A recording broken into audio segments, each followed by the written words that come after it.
ادھر قاہرہ میں ارارہ بے ہوشی میں اچک رہی تھی۔ وہ اپنی داستان سنا چکی تھی۔ اس نے بتایا کہ پروہت اسے دن رات بے آبرو کرتا تھا اور پھول کئی بار اس کی ناک کے ساتھ لگاتا تھا۔ ارارہ کو بتایا گیا کہ اس کی گردن کٹنے والی تھی۔ اگر چھاپا مار بر وقت نہ پہنچتے تو اس کا سر غار میں اور جسم مگرمچھ کے پیٹ میں ہوتا۔ نازک سی یہ حسین لڑکی خوف سے کانپنے لگی۔ اس کے آنسو نکل آئے۔ اس نے سلطان صلاح الدین ایوبی کے ہاتھ چوم لیے اور کہا، خدا نے مجھے گناہوں کی سزا دی ہے، میں اپنے گناہوں کا اعتراف کرنا چاہتی ہوں، خدا کے لیے مجھے پناہ میں لے لے۔ اس کی ذہنی کیفیت بہت بری تھی۔ اس نے شام کے ایک دولت مند تاجر کا نام لے کر کہا کہ وہ اس کی بیٹی ہے۔ یہ مسلمان تاجر تھا۔ اس کا دوستانہ شام کے امیروں کے ساتھ تھا۔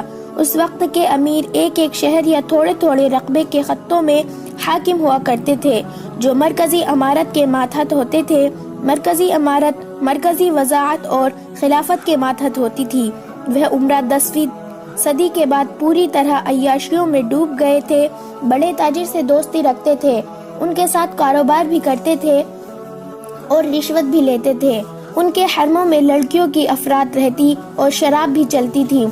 ارارہ ایسی ہی ایک دولت مند تاجر کی بیٹی تھی، جو اپنے باپ کے ساتھ 12-13 سال کی عمر میں عمرہ کی رقاصہ محفل میں جانے لگی تھی۔ باپ غالباً دیکھ رہا تھا کہ لڑکی خوبصورت ہے، اس لیے وہ اسے لڑکپن میں ہی عمرہ کی سوسائٹی کا عادی بنانے لگا تھا۔ ارارہ نے بتایا کہ وہ 14 سال کی ہوئی تو عمرہ نے ان میں دلچسپی لینی شروع کر دی تھی اور نے اسے بڑے قیمتی تحفے بھی دیے۔ وہ گناہوں کی ایسی دنیا میں ہو کے رہ گئی۔ عمر کے 16ویں سال وہ باپ کو بتائے بغیر ایک امیر کی دار پردہ داشتہ بن گئی، مگر رہتی اپنے گھر میں تھی۔ وہ دولت میں جنی پلی تھی، شرم و حیا سے آشنا نہیں تھا۔ 2-3 سال بعد وہ باپ کے ہاتھ سے نکل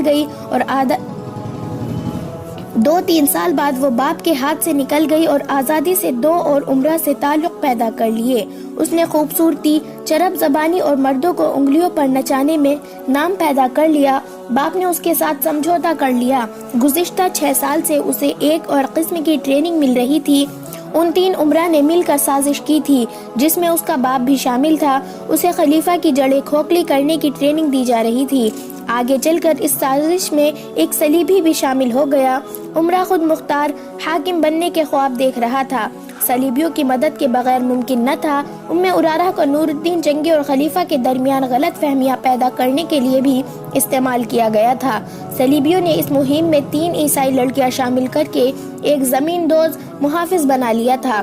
انہوں نے جب دیکھا کہ مصر میں سلطان صلاح الدین ایوبی کے نام پیدا کر لیا ہے اور ان سے 2 ایسے کارنامے کر دکھائے ہیں جس نے اسے مصر کا وزیر اور امیر نہیں بلکہ بادشاہ بنا دیا ہے، تو ارارہ کو خلیفہ العازد کی خدمت میں تحفے کے طور پر بھیجا گیا۔ اسے مہم یہ دی گئی کہ خلیفہ کے دل میں سلطان صلاح الدین ایوبی کے خلاف دشمنی پیدا کرے اور سابق سوڈانی فوج کے جو چند ایک حاکم فوج میں رہ گئے ہیں انہیں العازد کے قریب کر کے سوڈانیوں کو ایک اور بغاوت پر آمادہ کر لے۔ اسے دوسری مہم یہ دی گئی تھی کہ خلیفہ العازد کو آمادہ کر کے سوڈانی جب بغاوت کرے تو وہ انہیں ہتھیاروں اور ساز و سامان سے مدد دے اور اگر ممکن ہو سکے تو سلطان صلاح الدین ایوبی کی فوج کا کچھ حصہ باغی کر کے سوڈانیوں سے ملا دے۔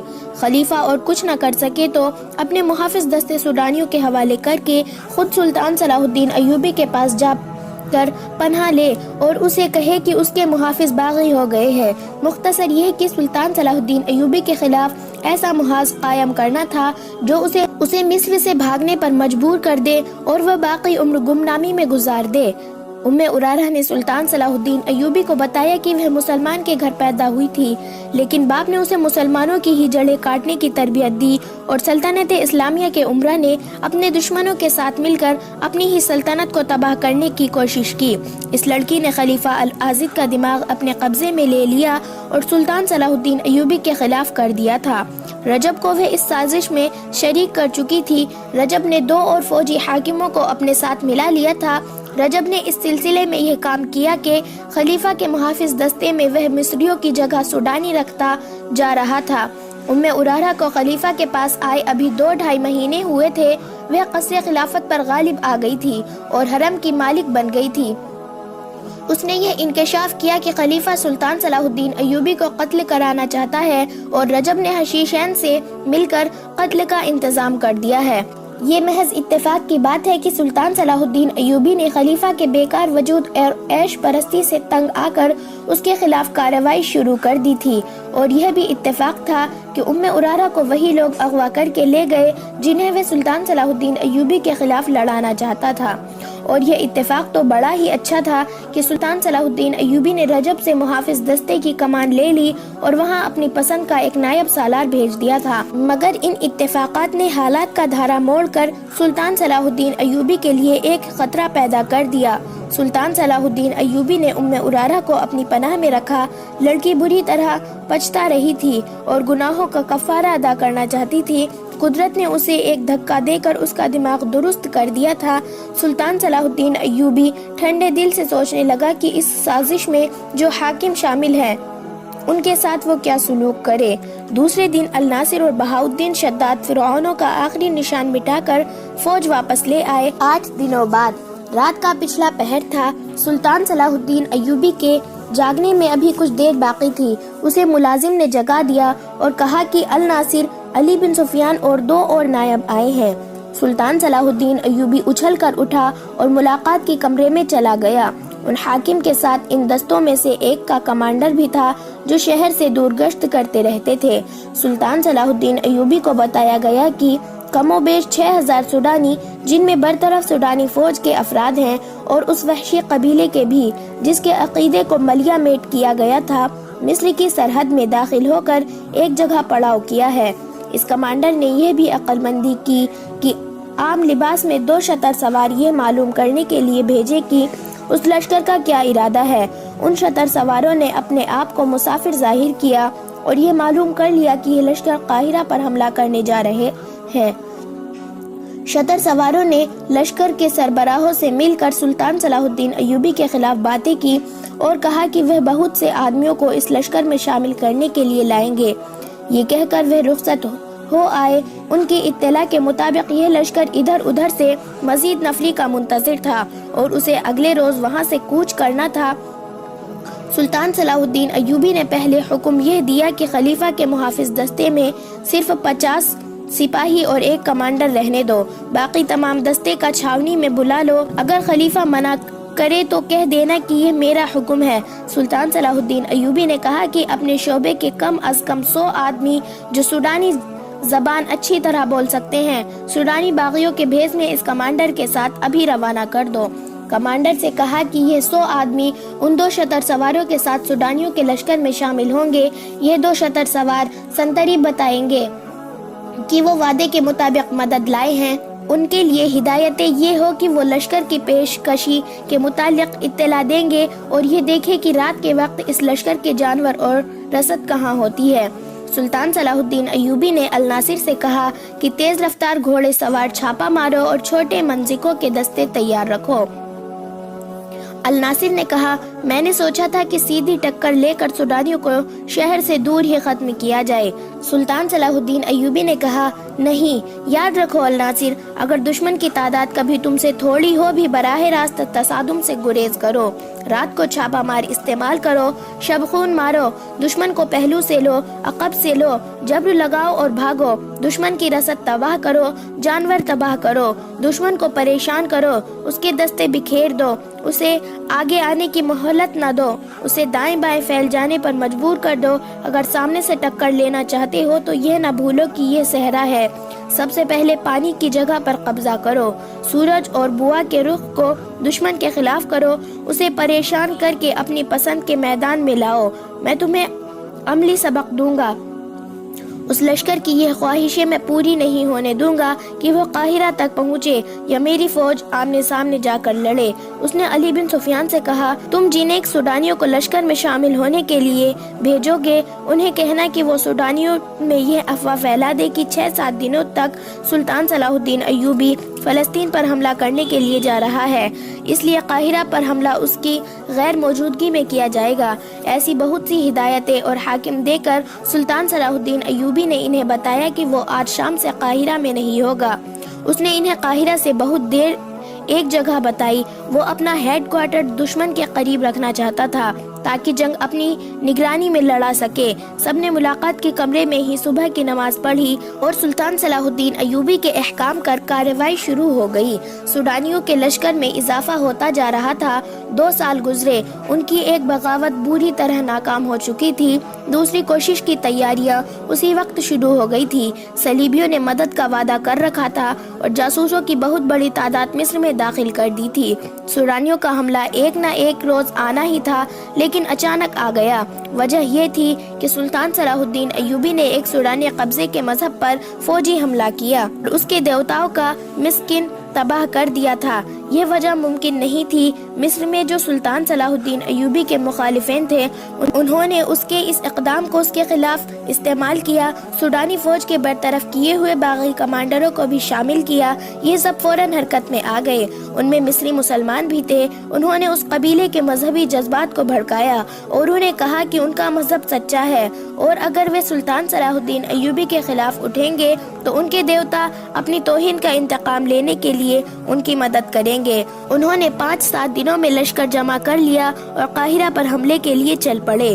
جو ادھر ادھر کے لوگوں کو پتہ چلتا تھا وہ اس لشکر میں شامل ہو جاتے تھے۔ 2 شتر سواروں کے ساتھ جب 100 مسلح آدمی ایک لشکر میں شامل ہوئے، یہ لشکر سرحد سے آگے آ گیا تھا اور ایک جگہ پڑاؤ کیے ہوئے تھا۔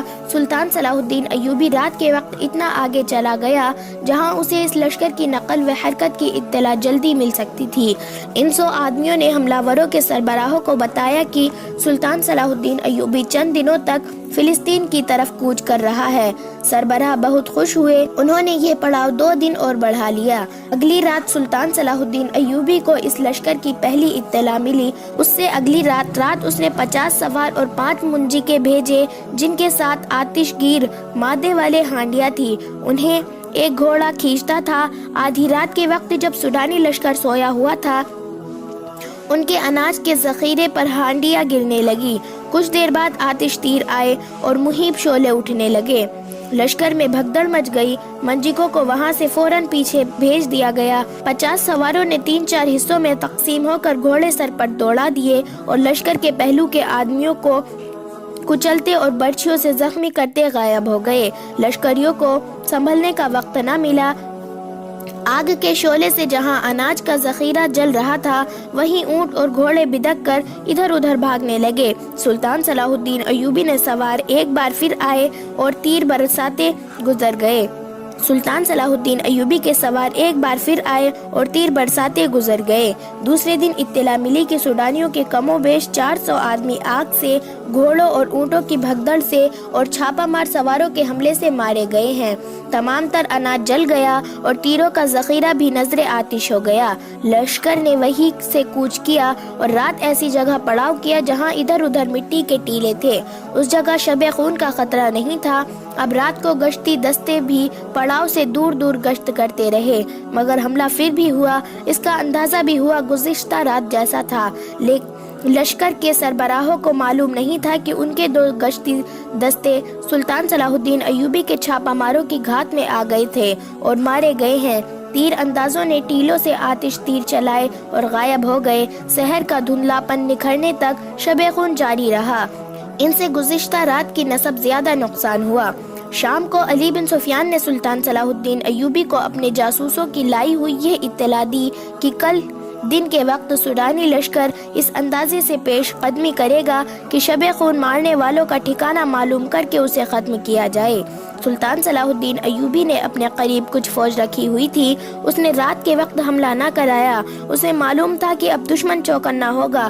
اگلے روز اس نے 400 پیادے سپاہی سوڈانیوں کے لشکر کے دائیں طر نصف میل دور بھیجے اور 400 بائیں طرف۔ انہیں یہ ہدایت دی کہ وہ آگے کو چلتے جائیں۔ اگر دستے جنگی ترتیب سے سوڈانیوں کے پہلو سے گزرے تو سوڈانیوں نے اس خطرے کی پیش نظر اپنے پہلو پھیلا دیے کہ یہ دستے پہلو پر یا عقب سے حملہ کریں گے۔ سلطان صلاح الدین ایوبی کی ہدایت کے مطابق اس کے کمانڈر اپنے دوستوں کو پرے ہٹاتے گئے۔ سوڈانی دھوکے میں آ گئے، انہوں نے اپنے لشکر کو دائیں بائیں پھیلا دیا۔ اچانک سلطان صلاح الدین ایوبی کے 500 سواروں نے ٹیلوں کی اوٹ سے نکل کر سوڈانیوں کے دستے میں حلہ بول دیا۔ یہاں ان کے اعلیٰ کمان تھے۔ گھڑ سواروں کا یہ حملہ اچانک اور بے حد شدید تھا۔ سارے لشکر میں بھگدڑ مچ گئی۔ پہلوؤں سے پیادہ تیر اندازوں نے تیر برسانے شروع کر دیے۔ اس طرح صرف 1300 نفری کی فوج نے کم و بیش 6000 کے لشکر کو بھگدڑ میں مبتلا کر کے ایسی شکست دی کہ صحرا لاشوں سے اٹ گیا اور سوڈانی قید میں بھی آئے اور بھاگے بھی۔ بھاگنے والوں کی تعداد تھوڑی تھی۔ یہ سوڈانیوں کی دوسری بغاوت تھی جو سلطان صلاح الدین ایوبی نے انہی کے خون میں ڈبو دی۔ اب کے سلطان صلاح الدین ایوبی نے ڈپلومیسی سے کام نہیں لیا۔ اس نے جنگی قیدیوں سے معلومات حاصل کر کے ان تمام کمانڈروں اور دیگر حاکم کو قید میں ڈال دیا جو در پردہ بغاوت کی سازش میں شریک تھے۔ تخریب کاری کی بھی نشاندہی ہو گئی، انہیں سزائے موت دی گئی۔ رجب جیسے نائب سالاروں کو ہمیشہ کے لیے قید خانے میں ڈال دیا گیا۔ سلطان صلاح الدین ایوبی حیران اس پر ہوا کہ بعض ایسے حاکم اس سازش میں شریک تھے جنہیں وہ اپنا وفادار سمجھتا تھا۔ اس نے اپنے ماتحت سالاروں اور دیگر حاکم سے کہہ دیا کہ مصر کی دفاع اور سلطنت کے استحکام سے لیے سوڈانیوں پر حملہ اور قبضہ ضروری ہو گیا ہے۔ اس نے خلیفہ العزیز سے محافظ دستہ واپس لے کر اسے معزول کر دیا اور اعلان کر دیا کہ اب مصر خلافت عباسیہ کے تحت ہے اور یہ بھی کہ خلافت کی گدی بغداد میں ہوگی۔ سلطان صلاح الدین ایوبی ارارہ کو 8 محافظوں کے ساتھ نور الدین جنگی کے حوالے کرنے کے لیے روانہ کر دیا۔